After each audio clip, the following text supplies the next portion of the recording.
If I give you that badge, I give you that cred, you don't care about it. You don't care about it at all.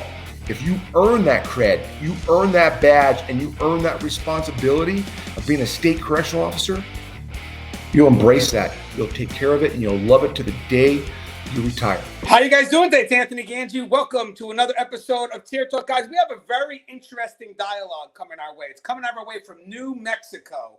Whistleblower files lawsuit against New Mexico Corrections Training Academy. Real quick, a former instructor at the State Corrections Training Academy has filed a whistleblower lawsuit contending he was forced out for refusing a directive to pass all prison guard cadets, regardless of their performance on physical and written tests.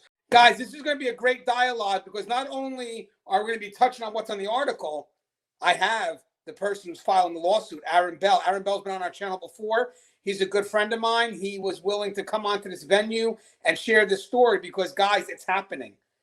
Agencies are looking for quantity over quality, so it takes a lot for someone to step up and say, not today. And that's what Aaron Bell did, but these are the things that he's going through now because he did that. Also, because this touches on training in the academy, I'm also going to bring on retired Major Luis Soto. He has a lot more experience when it comes to working in the academy, so I believe there's a lot of insight he also can provide. But real quick, guys, this show is sponsored by 3 entities. First, we have American Military University. So if you guys are looking to seek that higher level education, please, guys, check out the American Military University. It's a great school. It's online, and they've been supportive of us since day one. I also have Guardian RFID. From inmate tracking and cell checks to cloud-based business and artificial intelligence, Guardian RFID digitally transforms jails, prisons, and juvenile detention facilities of every size. Visit Guardian RFID for more information. And we also have the WRAP. Controlling combative subjects quickly and in an upright position so they can breathe has never been more important. Departments such as Washington DOC, LA County, San Diego County, and hundreds of other facilities across the U.S. trust and believe in the WRAP restraint. That's W-R-A-P. Go to saferestraints.com for contact information and mention Tier Talk to receive instructor training at no cost. Lower liability for your facility and your personnel with the WRAP. Give the WRAP a call today, 1-800-WRAP, W-R-A-P, 911. If you guys are unfamiliar with the WRAP, there's a link in the description to a video. You can see what the WRAP's about. So first, let me introduce you to, again, Soto. Soto's been on the channel multiple times before. I think Soto's going to provide us with a lot of insight created to what this topic's about. Soto, what's up, man? How we doing, guys? Glad to be on the show again. You know, guys, I am a retired major from here in New Jersey in the Department of Corrections. And I also, during my career, obviously worked as a sergeant and as a lieutenant at the Correctional Staff Training Academy. So I'm hoping that I can lend some great advice or some inspiration to this topic. Yes, and now, guys, this is the person right now that is going through it, who's now filed a lawsuit because he says literally, guys, if you want to go through this academy, you have to pass both physically and written, the written exams, and he's not going to settle for anything less. And now he is being retaliated against because he took a stand, because basically he wants better people next to us as we're walking those tiers, and that's Aaron Bell. We know you, Aaron. What's up, man? How you been? Hey, hello. How are y'all doing? All right? Yeah, do you mind introducing yourself to our audience real quick? Yeah, so again, Aaron Bell, down here in New Mexico, previous instructor for the New Mexico Corrections Department. I guess I could say things have been better, but living life, doing my thing, and making a stand for what I believe is right, and what our profession is, and the progression, and where I thought we were going as, collectively as professionals in corrections, and what ultimately came down to my forced termination from my department over 20 years. So I know we've had this discussion before. Right now, we feel that a lot of states, they're desperate for quantity over quality. So the story doesn't strike me as unique. I have a feeling that this is probably happening in a lot of states or a lot of agencies, right? Would you agree? And Anthony, good to see you. It's been a long time, man. So yes, and I want to go on first and foremost to advise everybody that I'm not doing this for any personal gain, any monetary personal gain at all. When I first came on to the Corrections Academy years ago, I was like, gosh, it was like 2013, 2014, whenever I got hired as the Advanced Academy instructor. I made it very clear to the board that I sat in and I interviewed on that, and we all know in corrections, and I'm just going to say it because I'm that guy shoot from the hip. Corrections has always been the stepbrother of law enforcement, which I don't believe in.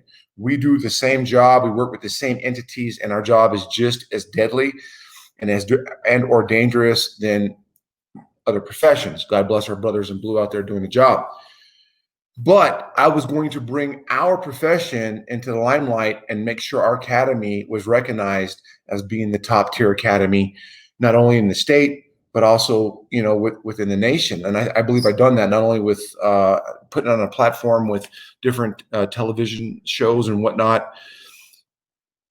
And I made it very clear that the reason I want to train our correctional professionals is that I believe in my heart, and I know, and because of my brothers and my sisters on the inside, it's a very sad thing. And I know other agencies are dealing with this retaliation and just quantity over quality, et cetera, standards. We'll get into ROI, which is that return on investment, in a minute, and what that means to me and the whole disposition collectively and with that discussion. But my whole point to this is to really say, hey, I'm making a stance, not only for New Mexico, but collectively for everyone in corrections, and showing what does happen politically and administratively when we start talking about cadets, academies, training, and whatnot, and what it takes to do the job.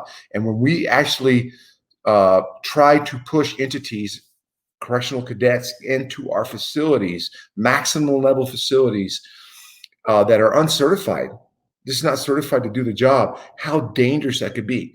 We're basically manifesting a situation that could lead back to the 1980 riots.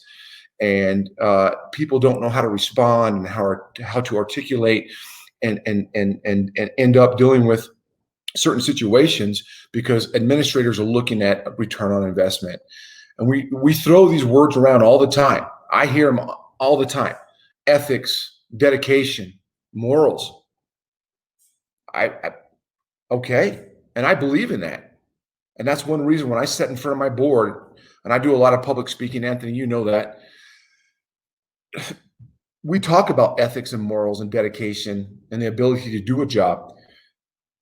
My whole thing is bringing these correctional officers in, training them, and making sure they know exactly what they're doing, why they're doing it, and how to respond, and make sure these guys and girls, ladies, women go home every night to their families safely. Not only for that, but we start looking at the other aspects. Everything's a double. We start looking at when we have uncertified correctional cadets that are working in our penal institutions, our facilities, how dangerous that could be for inmates. It doesn't make any sense to me. And, I was asked to do a few things that I did not agree with. And I would never agree with ethics, morals, the dedication of the profession. I gave 20 years of my life to what this is. And when we're passing individuals that ultimately have warrants, that have issues in their background, that are physically and or academically deficient to do the job, I have an issue with that because I'm putting my brothers and my sisters in risk in these facilities, and also the inmates. It's just not right. Hey, Soto, I know you have the background in training as well. I mean, obviously, this is something that you could relate to because lately we have seen agencies so desperate for numbers that maybe they are cutting corners. So, I mean, what are your thoughts? I mean, is this something that you feel could be happening even outside of New Mexico? Well, Gangi, you know as well as I do, teaching these students at Rutgers University about the criminal justice system and also the prison system. I have to generalize and talk about the entire United States. So this is not just relegated to New Mexico. This happens everywhere, and it's happened here in New Jersey as well as we progress. And I know you put that up there before, quantity over quality or versus quality. We know that departments are having a hard time gathering new recruits, gathering those numbers to, meet the needs and the requirements of the institutions. And sometimes they put pressure on those administrators that run these academies to get the numbers up, to make sure that the amount of number that comes in on day one of the academy, we know we're going to lose some throughout the process, but that number does not just blow up to the point where now we're just graduating a third of the class or not even 50% of the class, because they're looking for these individuals to join the ranks of our brothers and sisters in blue and, let's perform our job. The problem runs into ethically and morally when they're asking us as instructors or as academy professionals to bypass those requirements or those already stipulated learning objectives that we have, right? So if there's a learning objective, whether it be physical or classroom work, that the recruit has not met by the end of the lesson or towards the examination, whether it be, in the classroom or physically, you have to make sure that they are meeting the standard. If they're not meeting the standard and they're telling you, well, you can kind of let them get through. Look, getting through gets us all in trouble, and eventually we'll get our department in trouble and liable for things that occur, whether it be use of force, whether it be report writing, whether it be anything of the sort that we are just lowering our standards. It's never a good idea. One of the gentlemen that you're going after, his name is Director Stevenson. There's something that he says that I got to read. It's a quote from the article. And it says, Director Stevenson told Aaron Bell, that they needed to establish their return on investment in the academy by bringing up their recruitment numbers, and that Bell should pass all of the cadets, regardless of their physical ability or test scores, and let the facilities weed them out after graduation. Okay, so you hear that being said to you, Aaron. What's your initial reaction? Yeah, so I was brought in. So we're dealing with COVID-19. We're dealing with the new e-learning process, which is a whole different spectrum of issues that was just forced upon us with inadequacy as far as training instructors and everything else. So I was brought into Director Stevenson's office when he first came on board as a director of the New Mexico Corrections Training Academy, and I was advised, Mr. Bell, I want you to basically run the state and the correctional academy and all the logistics and the functions of that throughout the state. And we have multiple satellite academies. Obviously, Santa Fe, New Mexico being the hub where everything conspires. And then we have basically from Clayton all the way down to Las Cruces to Hobbs, you name it. We have multiple satellite academies. And that was my job at the time, to run all the logistics with these academies. I was brought in. I started noticing a lot of issues, failures, not only academically, but physically. And I brought these issues to Director Stevenson's, desk. I said, this is it. This is who we're losing. This is why we're losing them. If you fail 3 tests, you're done. You're out of the academy academically. There is a mile run. There's a 300-yard sprint, push-ups and sit-ups. Those used to be conducted on a screening protocol coming into the academy, so we can assess these cadets, potential cadets, and look at them and say, hey, yes, you are good enough to come to the academy and feasibly pass the academy physically. Even at that time, we didn't have any type of academic rubric to where we could situation and separate that, whatever. Mr. Stevenson took that out. He said, nope, we're not doing the physical standard test anymore. We're doing that at the end of the academy, which to me didn't make any bit of sense. So we have individuals showing up to the academy that are probably academically inclined to do so, and they could pass the academic portion. But when you're running a 20-minute mile and you only have 8 weeks, which boils down to 32 days approximately of training, it's unfeasible to acknowledge these people are going to drop that much time in a mile run to meet our standard. And all of these issues were brought to the director's desk. And I said, this is not going to happen. I was told not only once, but twice behind closed doors, Bell, I don't care what you do. I don't care if you even come to work. I don't care what happens. I have a spreadsheet, a flow sheet. I have to go to the lady, and when I say the lady, I'm quoting exact phrases from Mr. Stevenson. That's our cabinet secretary, Alicia Tafoya Lucero. I have to show her our progression with these cadets. If I have 100% passing rate here at the academy, you're good. You do whatever you want.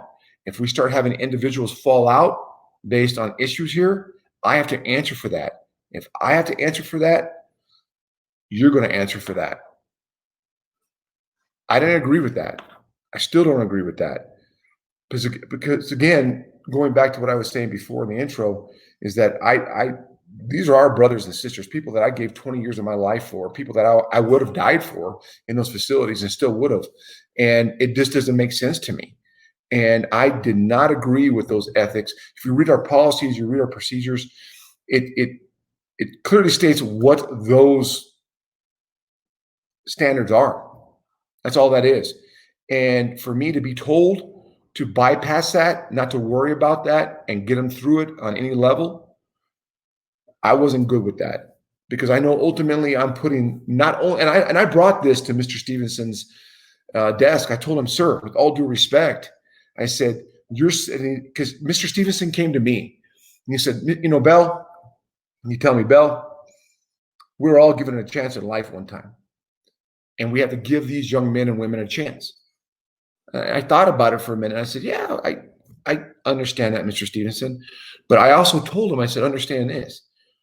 Whatever obstacles that I had to achieve, that's academic, physical, or whatever that is, to gain, you know, some type of job application or whatever that was, and go through that process, I made sure that I did it.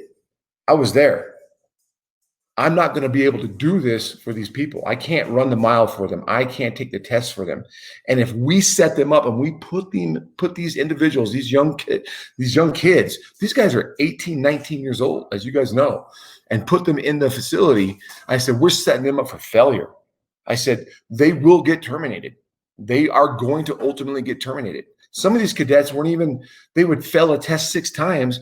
I remember one individual, I won't mention any names, failed the test and didn't even complete the test. Didn't even complete the test and turned it in because he was told to do so, and it didn't matter at the end of the day. It did not matter. You just show up, go online, you got a job. And I wasn't okay with that. I was not okay with that. And ultimately, I was retaliated against. And after all my time, my tenure, my training, my progression, and everything I've done for the state, putting them on a national platform, you know, I felt just, you know, it's been a hard roller coaster ride for me emotionally because of this. But ultimately, I know that I'm doing it for the right reasons. Why? Because I want this to better the agency. I want this to better the outcome of the agency and have some accountability for the new instructional staff that are coming in, and their ability to say, hey, because if no one ever stands up to this and says enough's enough, regardless of what is happening or conspiring, then nothing's ever said about it. You have to take a stand, and you have to have some, again, ethics and morals, right? And courage to be able to say, hey, enough's enough. I don't agree with this, because these young individuals, and I told Mr. Stevenson, going back to what I was saying before, I said, we're setting them up for failure. They're going to get fired from a state agency, meaning that they won't ever get rehired by a state agency, knowing that they're academically and or physically deficient in these, you know, these capacities. Why are we going to put them through? And we're going to ultimately send them to the facility and let the facility weed them out?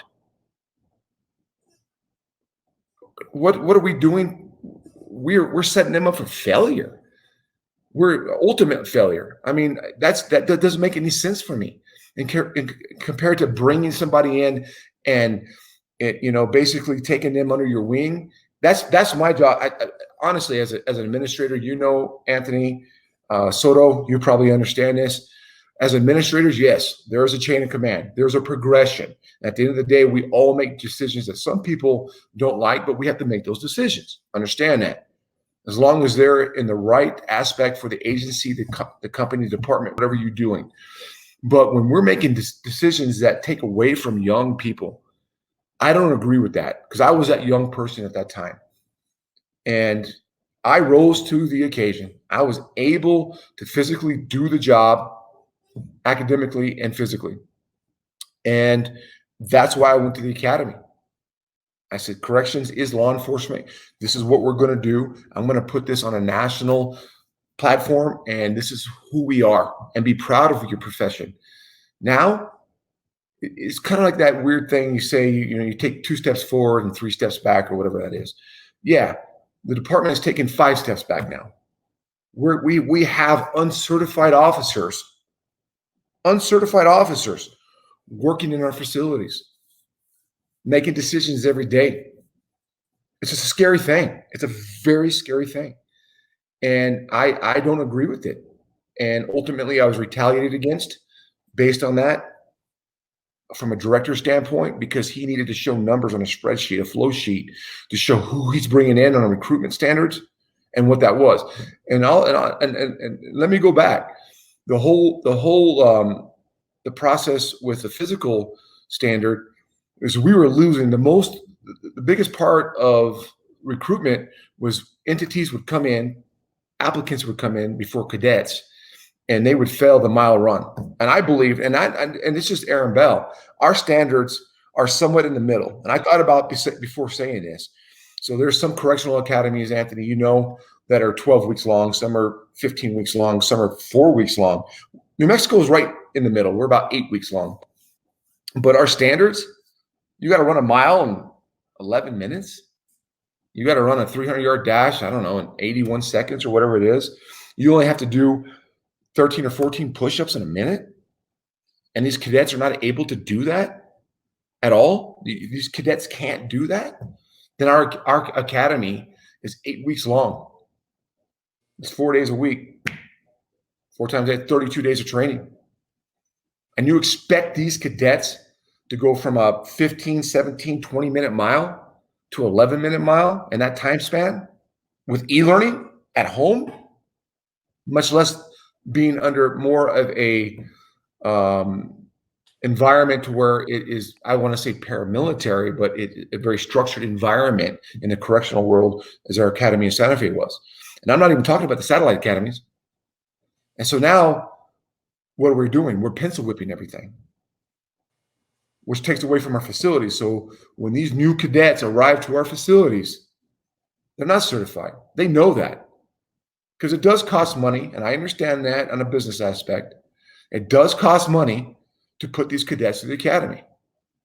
But I was always very honest, and I've told people time in and time out, if we had a class of 40 individuals, hypothetically, and I only graduated 10, those 10 individuals that graduated with our standards would stay with the department for 20, 30 years, compared to graduating a class of 30, and then the state and/or the department loses on ROI, return on investment, because they only last, 4 or 5 years. And it's a true actual statement.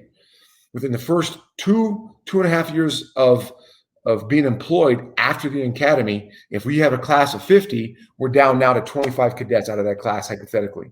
After 5 years, we're down to almost 5. That's an attrition rate. That's what it comes down to. That's our loss in investment. So why would we even do that? Why, as an agency, would we look at entities, and you would bring somebody like me in to say, this person can't do this academically, can't do this physically? Why would we continue that process? For a spreadsheet? No. That, to me, that's just, it's asinine. It's just stupid. And here we are.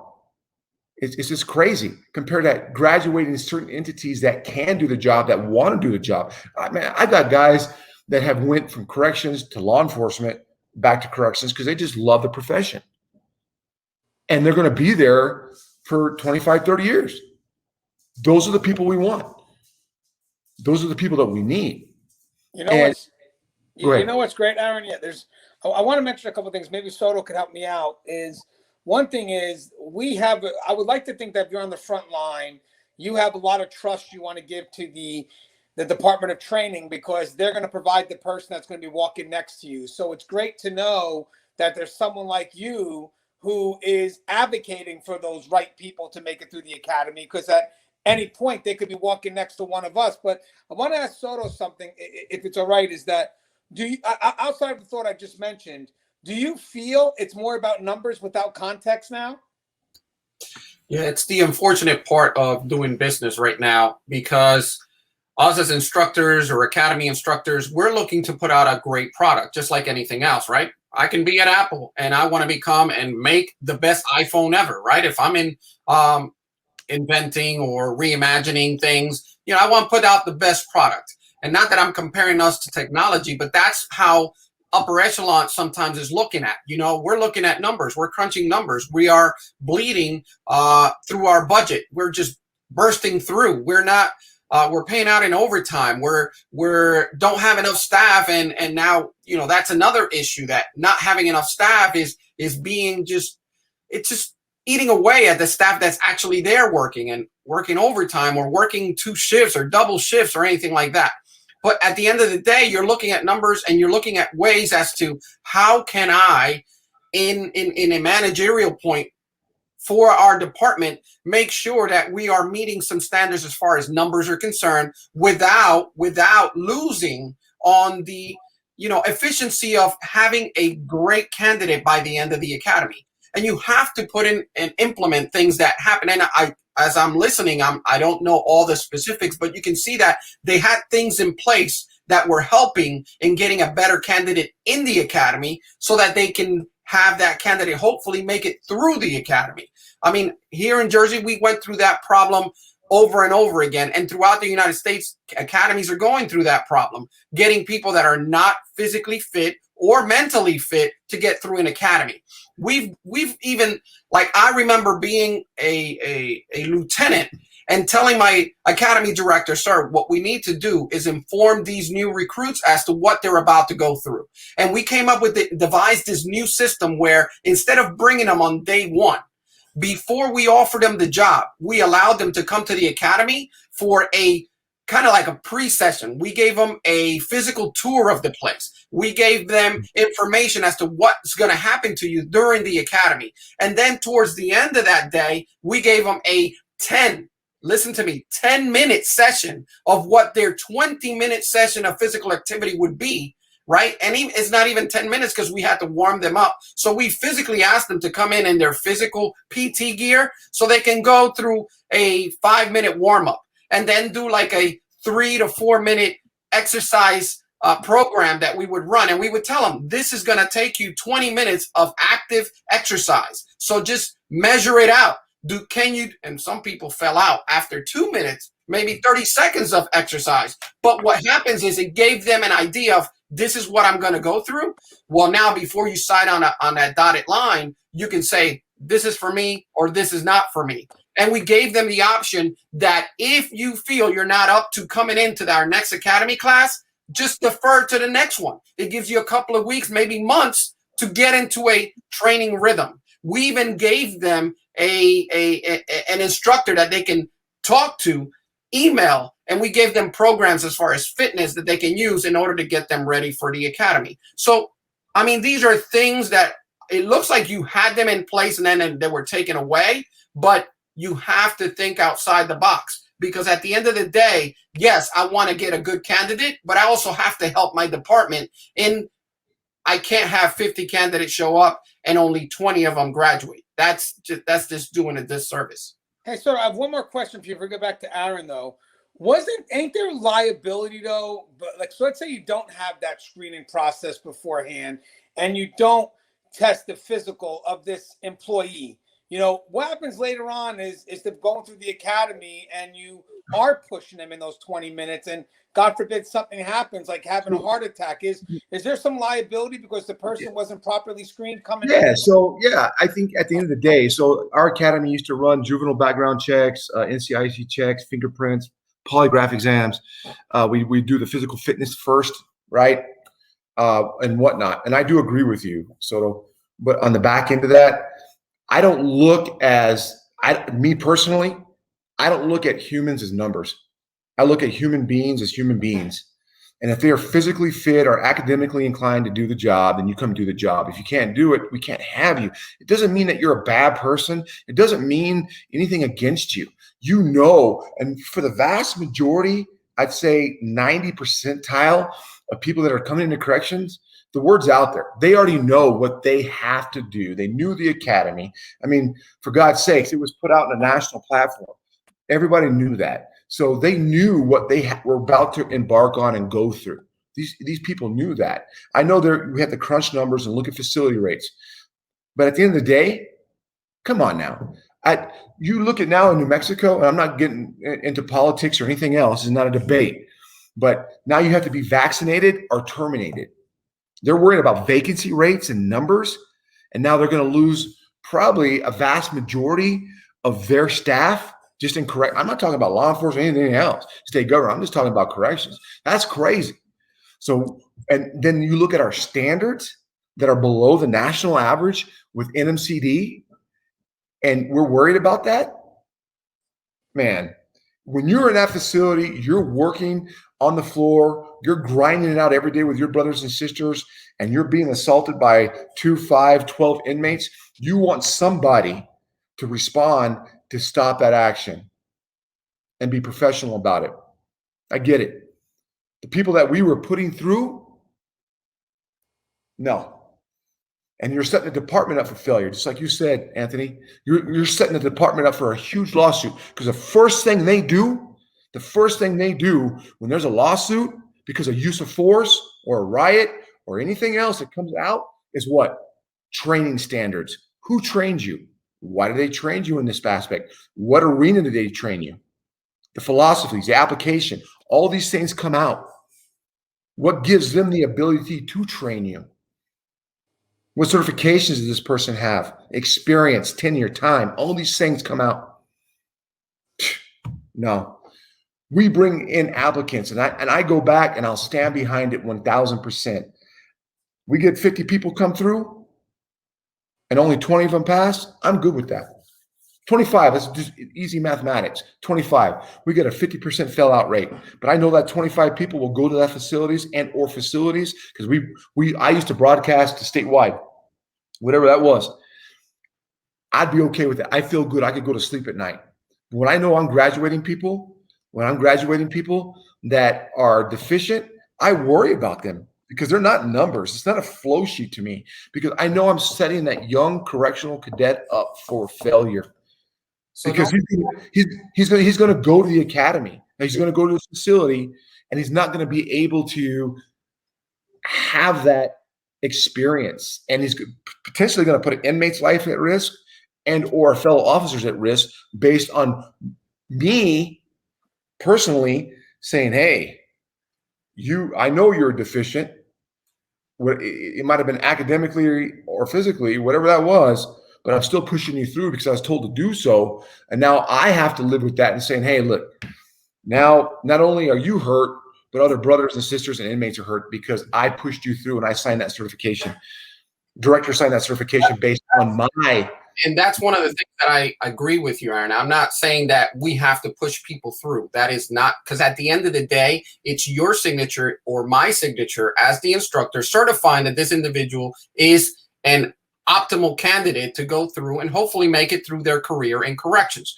That's not what I'm saying, that we should push people along. That's not what I'm saying at all. I'm saying I'm with you on the fact that, yes, I would be I would be great thinking that, yes, the 20 or 25 that graduated out of 50 are the best candidates, great candidates, and I can assure that they're probably going to make it through their career. I'm with you. And I would be great and feel great about those 25 individuals. But I have to think about further along, being that my department has a need, and we have to solve the need. We don't solve the need by pencil pushing individuals through the academy. That's not how you fix it. But we do have to sit there and understand, where are my failures? Okay, most of them fail physically. Why? Because they're not in shape. They can't go through the physicality. I'm not going to change the academy's physicality, but I have to change the way individuals are prepared. And yes, there is information out there for everybody to just click on and say, hey, what am I going to go through in the academy? But unfortunately, in the world that we live in, individuals are just think that everything's giving to them and that they are entitled to go into an academy. And just because I showed up, you have to give me the job. We explained to that day one and even before day one. No, you're not entitled to the position. You're entitled to the opportunity to obtain this great profession or great job. But I don't give it to you. You're not entitled to it. You must earn it. But again, let's talk administratively from the top end. Our department is in a need, and we have to ensure that we can meet that need. How do we do that? That's the conversation we need to have. Unfortunately, your department looks like they just no. And I agree with you, Mr. Soto, 100%. There has to be some, at some point when we're investing into these correctional cadets coming in, and that's why we have screening tools, right? That's why we have something in place to say, hey, I may not agree with the standards. I'm not a marathon. I like to run. I work out. I do my thing. But there's certain standards. I may not agree with them, and I'm not in an executive position. Those entities that are placed in an executive position from the governor makes these standards, right? So I agree with that. These are our standards. That's what it is. We have to at least uphold those standards. Uphold those standards 100%. They may be below what I believe should be able to do the job, but that's my own personal assumption. There's people that get paid a lot more money than me that make these standards, but I uphold those standards. And when I'm told you will not uphold those standards, you will progress these people through, regardless if it's academic and or failure, and we're going to get rid of certain screening tools to put these people through. I don't agree with that. And I don't on an investment to the agency, I understand what you're going through, Mr. Soto. We have to look at numbers. We have to look at facilities. We have to look at everything collectively. But ultimately, I think the breakdown of what this is looking at a human life. To me, and saying, hey, can these people do the job? Because not everybody can be a cop. Not everybody can be a correctional officer. Not everybody can be a firefighter. Not everybody can be a lawyer, whatever that is. But what do you bring to the table and make sure, and even if, and I don't even really get into it that much with entities, but if you leave corrections, you go with the law enforcement, you go to firefighter, whatever that is, that's fine. But I guarantee you in the next years to come, because of our issues with NMCD, with the screening protocols and everything else, Mr. Soto, I'm sure you understand this, right? Is that it has a high influx of contraband into your facilities because of the people that you push through, hypothetically. The screening standards. Mr. Anthony, being in the position that you are, you have to deal with that at an administrative level. So yeah, at the end of the day, if we only have that 25 compared to 50, we're saving the agency tens of thousands of dollars long-term, not short-term, long-term. Investigations, assaults, you name it, come through it. I've seen it firsthand.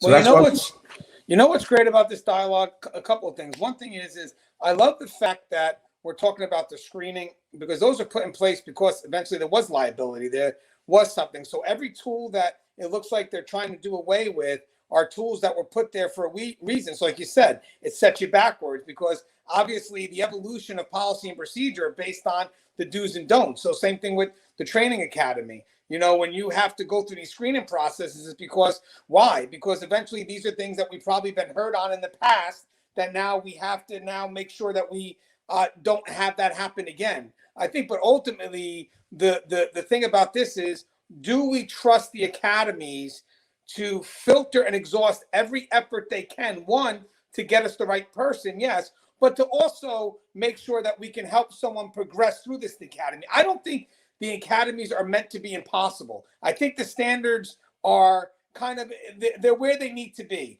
right? So I get what you guys are both saying. So like, if someone can't pass those standards, you know, which is not to be impossible, it's just to be enough to get through, at least at this point, well, then that's the biggest concern, because we may have already set the bar at that lowest limit.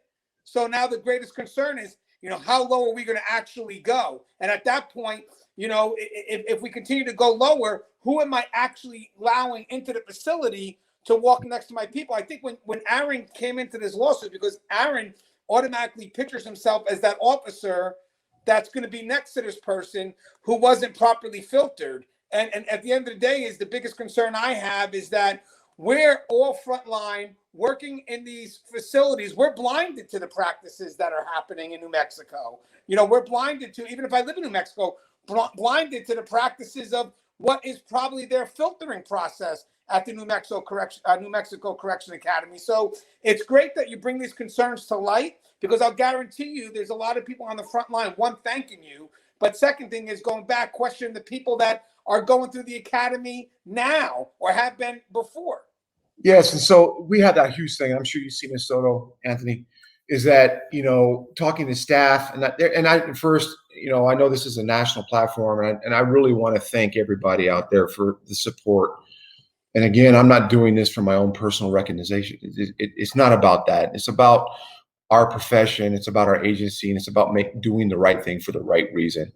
And having that plan of action and making sure that our facilities are safe and our brothers and sisters are trained to that level. Whatever level that is, stick to that level, move forth.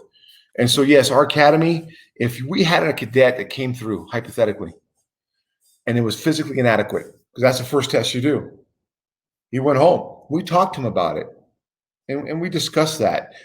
I would provide them. The state paid a lot of money for me to go to the Cooper's Institute in Addison, Texas, to become a physical trainer, personal trainer, and a physical fitness expert. Been doing it my whole life. To say, hey, this is what you need to do to make sure that when you come back, you're going to pass this test and you can pass the academy.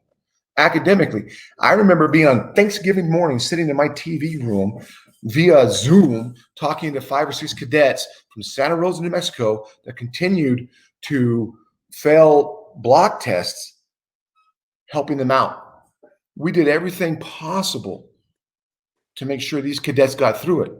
And there's some cadets that actually truly want to do it and would love to do the job. And there's other cadets that are, and as you said, Mr. Soto, it's a generational aspect, I believe. I'm here, I'm going to pass no matter what. Everybody gets the gold sticker, right? Everybody gets a gold coin at the end of the day. I've always said no. Either you pass or you fail. I may not believe with my standards or the standards that the executive staff put forth, but I will follow those standards. I would uphold those standards. I'm not going to lower those standards on any means based on numbers. It's not about numbers for me. It's about human beings. It's about persons. It's about people and caring for people and what that is. And these are our standards. You have to meet these standards. If you don't meet these standards, reapply and come back. I just talked to an individual at the gym down here locally where I live. It's almost, to me, it's embarrassing, and it's a kind of a kick in the gut. It's the standards to become a security guard at a Home Depot is harder than to be a state correctional officer in New Mexico. Whoa. What are we doing? Not right. Not right. And I'm not taking anything away from the security guy at Home Depot, but our brothers and sisters are working in penal institutions, facilities, maximum security, dealing with murders, rapists, you name it. They deal with it every day. Our correctional facility individuals should be trained just as good or better than our law enforcement brothers and sisters out there because of the entities they work with day in and day out. They're in there 12, 16 hours a day away from their family. I tell these cadets constantly when I used to work for the department, get ready to say goodbye to Christmases and birthdays and Easters and all these different things that you guys hold dear, because now you're going to be with your new family, your correctional family. And your correctional family is going to expect you to be there on these days. It's a very unique brother and sisterhood of people. These people need to be trained. They need to be brought up to a certain level, whatever that level is, based on the state criteria, the executive staff, and make sure that they meet that level. Because if not, long-term, we're setting up our state and we're setting up our agency for failure. Yeah. Failure. We've seen a huge influx of contraband. We've seen a huge influx in investigations based on deficiencies in training. Like I was saying before, when there's a major lawsuit that comes out, the first thing they pull is what? Who trained you? Training certifications. Where'd you come from? You better be able to back that up. And if you can't, that's on the department. And again, and I say this, over 20 years, I walked away. I'm 3 years approximately to the door from a retirement. And I walked away from that. I had to terminate it because I said, I'm not doing that. Being terminated with my name in corrections and everything I'd done for the department and being pushed out the door, told to leave by the director, get off campus. So just to let you guys know, my mom's got Parkinson's. I put in for FMLA, I don't know, last year sometime. I've maybe used FMLA a couple times, whatever that is, to take my mom to her medical appointments and being told by a director, get on out of here. Your time here is done. We don't want you here anymore. Use that goddamn FMLA or whatever you put in for and don't come back. Said that in front of 3 supporting other officers, sergeants from different facilities that gave me staff supporting memorandums that justified that and completely ignored by an agency. You tell me, if you're a young cadet and you see that, do you want to work in that? Do you feel comfortable knowing that your administrative individuals, your administration backs you up? That's embarrassing. That's why we're losing people. I think, as we wrap it up, I think the biggest concern we also have here, obviously, is for people like Lewis said, when they're coming into this academy entitled, thinking that they're automatically going to get through it, they're not going to give 100% effort. Because in the end result is I'm going to get through it anyway. So, I don't see why I have to give it. I don't want to keep interrupting you because I got so much going on, Anthony. You know that. It's just is probably in May. I'm sitting in my office and I hear another instructor getting into a verbal conflict with what I perceived at the time was a probation and parole employee, because we run the probation and parole academy and the correctional academy at the same time. And this individual's basically saying, hey, this is what you're going to do. This is how it is. This is the realization of the job. You're not going to disrespect cadets or instructors. You're a cadet. This is what it is. So I kind of get out and I look, and it's a correctional cadet. I kind of looked at the other instructor, and this cadet had the audacity to go in and yell and scream at one of our instructors and make her cry. Make her cry. Then he had been given the phone number to our director and said, if there's any issues, you call me, I'll take care of it. Do not contact the instructors. Then I told him, no bueno, you're done. Go to the dorms. We'll talk in a minute. That, and go with you, Mr. Soto, yes, I agree with you. It's a generational thing. Entitlement is what I call it. It's entitlement. You have to earn it. And not only do you have to earn it, you should respect it. And I've always told people coming through this, gentlemen, if I give you something, like I tell everybody, if I go and give my daughter a car, what is she going to do to that car?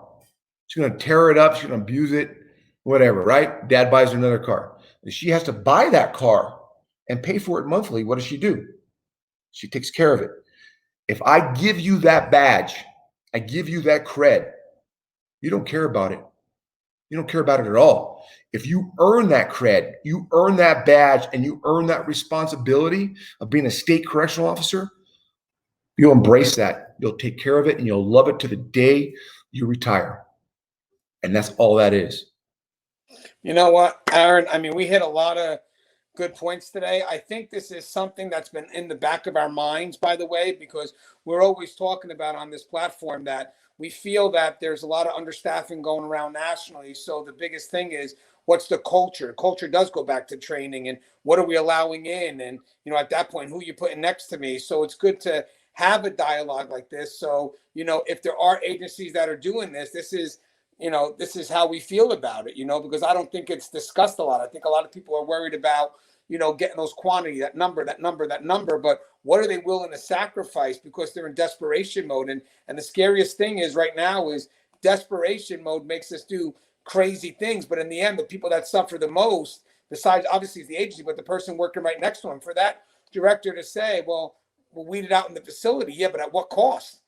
I'm expecting this person to do their job. They freeze up. They're not ready for it. And next thing you know, the cost could be my life, their life. A riot like that happened in 1980s. Yeah, and I'm not trying, and I got so much to say, Mr. Soto, Mr. Gangi, is that we've been in crisis mode since I came in 20 years ago. This is nothing new. The department is not dealing with something that all of a sudden we're vacancy rates and all these different things. We've been dealing with this since I've been a correctional officer cadet. Let's be honest. This is what this is about, is being honest. Vacancy rates in corrections, it is what it is. We've been dealing with this for years and eons and eons. What it is people show up, they do the job, they either love the job and can deal with it, or they move on and progress to something different, or they become dirty and they get fired and they move. It is what it is. And I've always said this. You look at our environment, you look at collectively look at the violence in America right now, guys. You guys are back east, right? Shoot. Albuquerque is known for being in the top, 5% of the most violent cities in the nation. And Mr. Soto, I would like a response from you on this. We haven't changed our instruction or our philosophies or our application in instructing to prepare our officers for that. It's a status quo. What are we doing? We're living in a more violent, environment. Officers are being shot. We just had 4 APD officers shot. Those entities that shot and tried to kill our officers in Albuquerque Police Department are going to prison at some point. So the training philosophies that worked 20 years ago shouldn't even be on the table today. No, you're absolutely right. And we've been doing that here in New Jersey for many, many years, where we have to revamp. Now we have the ability. We have the Police Training Commission that actually is the one that governs all police academies, including correctional academies. So we're always updating our curriculum to match what is needed at this time. So, we may be at a little bit better of an option here because just a simple fact of physical training and, defensive tactics that we used to use back in the day, where we weren't even allowed to engage one another or trainees because we were afraid that they would get hurt, and we had to go and we have to evolve. You know what I mean? Now we know that for a fact, some of the cadets that we're getting in are not physically fit or have never even been involved in a fight, Yes, sir. Let alone, go through maybe a week's worth of defensive tactics and be able to defend themselves, so we've been able to evolve. I've been part of that and been able to change the curriculum to update it. And most academies, have that opportunity. Some places don't. And that's just a shame. And it is. And we've talked about that. This is one of the first things that I brought to Mr. Stevenson's desk when he first came on pre-COVID. So this is happening. This is coming. We should take this time. We should take this time to really take our course curriculum, and most of it, I hope, create, update, whatever that is, along with other instructors there, very knowledgeable instructors, and get our instructor cadre, our staff back up to par and certified. No, nothing. I was told DTs will be done virtually via Zoom like this. I argued. I was like, what? That's a high-risk platform. Now, I understand firearms is a high-risk platform. Okay. I have a lot of my buddies that are firearms instructors. I've been a chemical instructor, master chemical instructor for years, master DT instructor for the state of New Mexico. So you can't do that. Again, we are setting these kids, I say young adults, 18 years old. My daughter is 21. I'm 46. So when I say kids, collectively, right? For failure. What are we doing? Not good. Not return on investment. It's return on human beings. It's return on that person. It's return into our facilities. It's return on investment to what we believe in our career and what our people are. So I commend you guys back east for doing what you do and having the policies put in place. And you could even have those policies put in place. I'm sure you all know that. Does it happen? Now, I don't work for the state anymore, so I can say it doesn't happen. It doesn't happen. And it's an embarrassing point, especially when you get, put into a grand jury indictment and you have to articulate on some level of why and what conspired. Yeah, there's there's another instructor I work with. I won't mention his name. He's a retired state police captain. He was a director of probation and parole. He's very articulate. He was a SWAT commander for years, helicopter pilot, EOD guy, everything else. And I learned from him. I was underneath him for years. And he's always told me, Bell, it's not about a title. It's about helping people. It's about following this procedure. And I know this individual doesn't agree necessarily with what our policies and procedures are, but he agrees with upholding those policies and procedures. And when we start to not uphold those policies and procedures and take, again, right, quantity over quality, what are we doing to the agency collectively? I think that's kind of why we had to have this discussion. I mean, discussion really is to let people know that there's trust that we hand over to the training academies, and what we want in return is to know that all efforts are exhausted before they put someone next to me. Again, it's about quality, not quantity. Hey, Aaron, do you have anything you'd like to say in closing? Again, in closing, guys, Mr. Soto, was a very nice meeting you, sir. Thank you for the job and profession that you do. Anthony, I love you, brother. Listen, I want everybody to know, and I mean this wholeheartedly, I'm not doing this for a monetary disposition or filing a lawsuit. Okay. The only thing I'm asking for is my retirement. 20 years in this profession and everything I've done for the department, I believe I deserve that. I'm speaking up for our correctional staff, men and women behind those walls and doors, and never get acknowledged or recognized for the job they do every day and being away from their family every day, making sure they are adequately trained and making sure that they have the tools needed to do the job every day. And that's just it. And at the end of the day, I miss it. I love corrections. I was born and I was asked, I don't know how many times, why don't you ever come to law enforcement? Come to law enforcement, come to law enforcement. Love corrections. I love corrections. It's just something that I was kind of brought into, and I still love corrections, rehabilitation. And I've told many cadets this, Mr. Gangi, Mr. Soto, I said, listen, when I was 20, I didn't know the importance of my job, meaning that what my job meant, my badge. And if you don't mind, I'll just take a minute on this, Anthony, and I'll be out of your way. Is that I was going to go be a state cop for a while, and then growing up, doing my things, having some issues, going through a divorce and whatnot, staying with corrections because of the 12-hour shift and being a dad, raising my daughter and being able to afford to do so. Then I started realizing the very unique opportunity as a state correctional officer, being able to change somebody's life, talking to somebody, helping somebody, and making them a better product of society. Because as a correctional officer, you are a first responder, you're an EMT, you're a counselor, you name it, you do it every day. You're multitasking every day. There's no job like it. God bless our brothers and sisters on the inside. Thank you for doing the job. I don't care if you're working at a state level, federal level, detention center level, whatever that is. It's all the same job. We're all in the same family. Thank you, Anthony, for your time, for bringing me on. Let me tell my story. Mr. Soto, God bless you. Thank you for doing the job. I already know. Thank you, guys. Thanks, Aaron, for coming on. I know it's a tough story to share, but it has to be shared. Again, it's to get the information out there so people can't say they didn't know. And Luis, you have anything you'd like to say in closing? No, once again, good luck, Aaron, out there in New Mexico. Hopefully you'll be successful in what you're doing. We know that you value your job, value your opinion, and value values, right? And let's be ethically and morally correct. Do what we do.